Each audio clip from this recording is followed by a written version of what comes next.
श्रीगुरुभ्यो नमः। हरि ओम। पूर्णमदः पूर्णमिदं पूर्णात् पूर्णमुदच्यते पूर्णस्य पूर्णमादाय पूर्णमेवावशिष्यते। ओम शांति शांति शांति। आज का गुरुजी का प्रवचन तत्वमसी प्रवचन। आज 11 तारीख है, बुधवार 11 मई। तो गुरुजी ये कह रहे थे कल कि अंतरात्मा के प्रकाश में ये शरीर रूपी यंत्र सब ठीक चल रहे हैं। इस अंतरात्मा का बोध जब तक नहीं होगा मनुष्य के बुद्धि में, यंत्र को ही हेरफेर, माने शरीर को ही हेरफेर करता रहेगा और ऐसे ही शरीर छोड़ के चला जाएगा। माने जिसके कारण शरीर सब कुछ हो रहा है उसको जाना ही नहीं। जैसे एक पेड़ जमीन में खड़ा है, वो जड़ मैंने अपने रूट से रस खींचता है नीचे से, और मोटा चौड़ा बढ़ रहा है, पत्र पुष्प फल भी लगते हैं।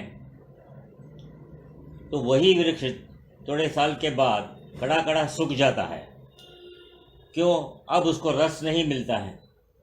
पहले रस मिलता था तो हरा भरा था।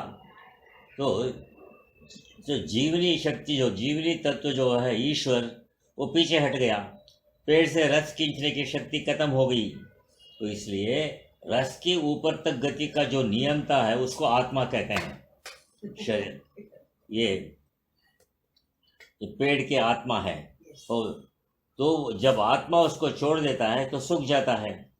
कहने का अभिप्राय यही है कि पेड़ कुछ यहाँ से समझ के नहीं गया। ये प्रकृति का नियम है, ठीक है। लेकिन अब हम मनुष्य बनकर भी अन्न पानी खाते पीते भी, और हम भी ऐसा ही बड़ा हो गए, बूढ़े हो गया और एक दिन चला गया। तो मनुष्य जन्म में आकर क्या किया? मर गया, वो तो ठीक है, लेकिन किया क्या? इसलिए परमात्मा को बोध होना चाहिए। इसलिए बुद्धिमान मनुष्य को सोचने की ज़रूरत है, जिसके लिए परमात्मा ने बुद्धि दिया है। हमारे ऋषियों ने विद्या को 2 भाग किया, अपरा विद्या परा विद्या। मैंने अभ्युदय, मैंने वो जीवन तक उसमें उससे हमको फल मिलेगा। और दूसरा परा विद्या निश्रेयस, वो नित्य स्वरूप निरंतर है वो फल। इसलिए हमें इस लोक में अपने शरीर को कैसे रक्षा करना, अपनी जाति परिवार समाज और राष्ट्र में कैसा व्यवहार करना, ये अपरा विद्या सिखलाती है। और शास्त्र में भी, दूसरे शास्त्र में अपने आत्मा की ऊर्ध्वगति उन्नति कैसे करना, ये परा विद्या में है। पर माने उत्कृष्ट जो ब्रह्म है, उस जिससे ज़्यादा श्रेष्ठ कोई नहीं, ज़्यादा पवित्र कोई नहीं, जिसका कोई सीमा में बांध नहीं सकते हो, कोई माने इसका लिमिट नहीं। उस महान ब्रह्म का बोध भी तो होना चाहिए, अपने ब्रह्म स्वरूप का। मनुष्य को जरूर इस अपने ब्रह्म स्वरूप का बोध होना ही कर्तव्य है। जब तक ये बोध नहीं होगा स्वरूप का, ये मनुष्य अकृतार्थी रहेगा। अकृतार्थ माने मनुष्य को जो मनुष्य जन्म में आकर जो करना था वो किया नहीं। क्या करना था? महान ब्रह्म ही मेरा स्वरूप है, ये बोध करना था। इसलिए यहाँ ये महर्षि अपने प्रिय पुत्र श्वेतकेतु से पूछते हैं, बेटा तुमने उस महान आदेश के बारे में गुरु से पूछा, जिसको जानने से सब जाना जाता है। आदेश माने आत्मा का ज्ञान। ये ना अश्रुतम श्रुतम भवति, तो उसके जानने से बेटा अश्रुतम श्रुतम भवति, ये तो कल पूरा कहा था। जो नहीं सुना वो सुना जाएगा, और जो जाना नहीं, समझा नहीं, वो समझ में आ जाएगा। इसलिए देखो, दृष्टांत के लिए जो घर में जो चावल बनती है, माताएं उसमें चावल पका है कि देखने के लिए एक दाना उठा के हाथ से दबाती है। अगर दाना पूरा दब गया तो समझ जाती है सारे दाने पक गए। तो एक का ज्ञान से सबका ज्ञान हुआ कि नहीं, उसी तरह एक तत्व का, तुम्हारे अंदर जो परमात्मा तत्व है उसका ज्ञान से तुमको संपूर्ण ब्रह्मांड का ज्ञान हो जाएगा। इसलिए पुरुष सूक्त में भी कहा ना, महान का ज्ञान, वेदाहमेतं पुरुषं महांतम। ये क्या है? वो तम ईश्वरम महांतम, तम उस ईश्वर को अपने स्वरूप समझकर अपना आत्मा समझ लेना चाहिए। इसलिए संकीर्ण माने संकुचित भाव में चले गए उतना ही हमारा कर्म छोटा होता जाएगा। इसलिए महर्षि पराविद्या का प्रशंसा करते हुए कहते हैं, बेटा उस महान तत्व ज्ञान के द्वारा तो सर्वज्ञ हो जाएगा, क्योंकि इस मनुष्य की ये स्वभाव है कि इच्छा है कि ये सब कुछ समझने चाहता है, सब कुछ सुनना चाहता है, वो ज्ञान विहीन होना नहीं चाहता, ज्ञान रहित होना। इसलिए ऐसी विद्या को बेटा तू जब प्राप्त करेगा तो सर्वज्ञ हो जाओगे।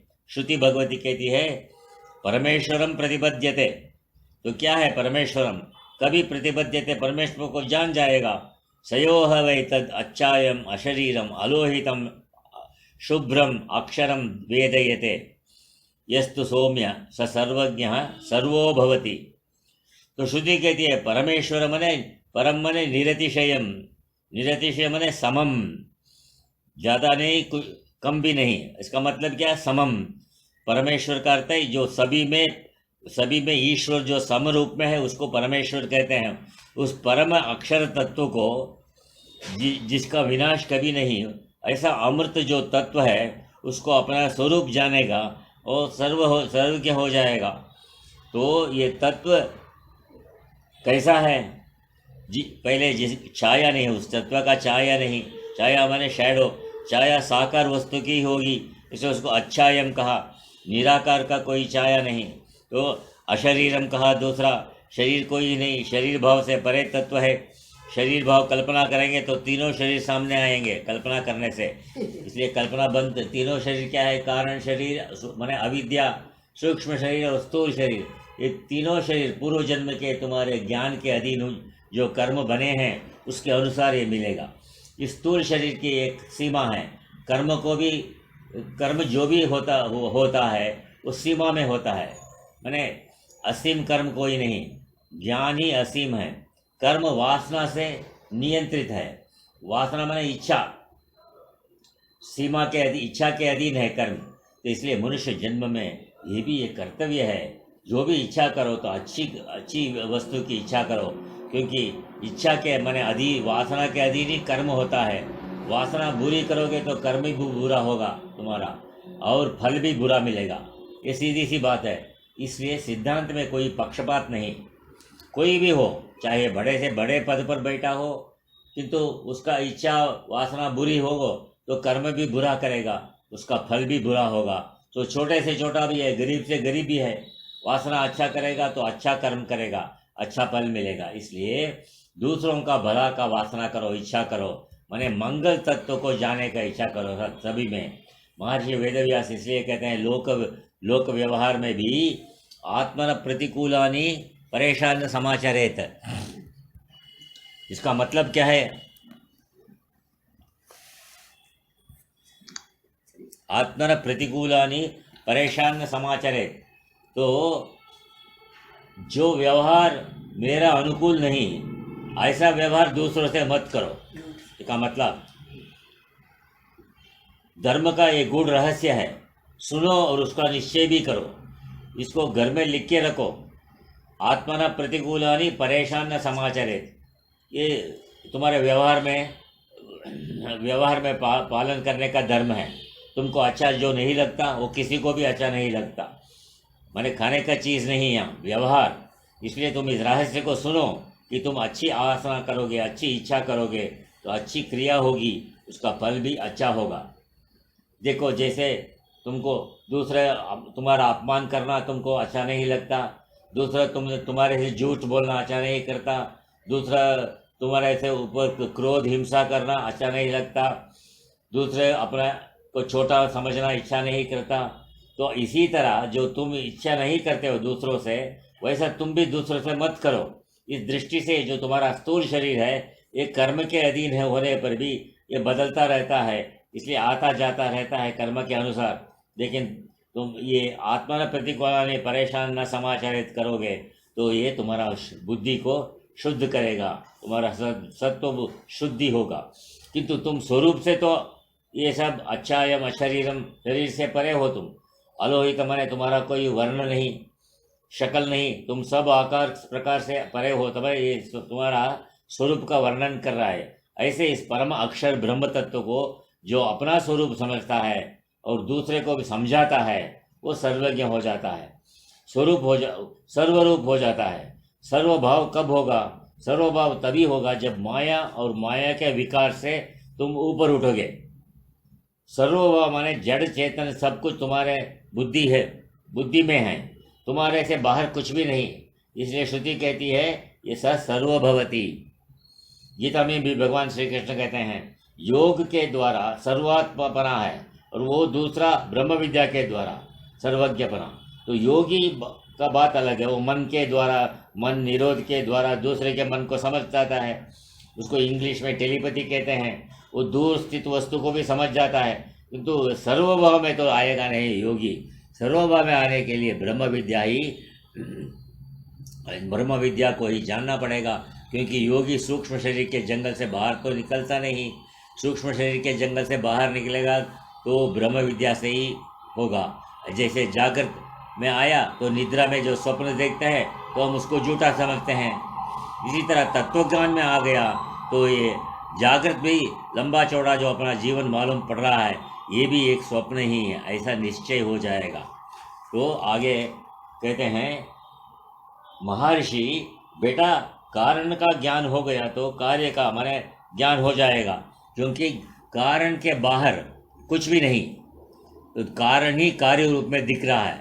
एक दृष्टांत के समझो, वो मिट्टी का ज्ञान हो गया तो चाहे हजारों प्रकार के मिट्टी के पात्र पड़े हो फिर भी ज्ञान हो गया एक घड़े का मिट्टी है करके, तो ये सब का ज्ञान हो जाएगा कि नहीं।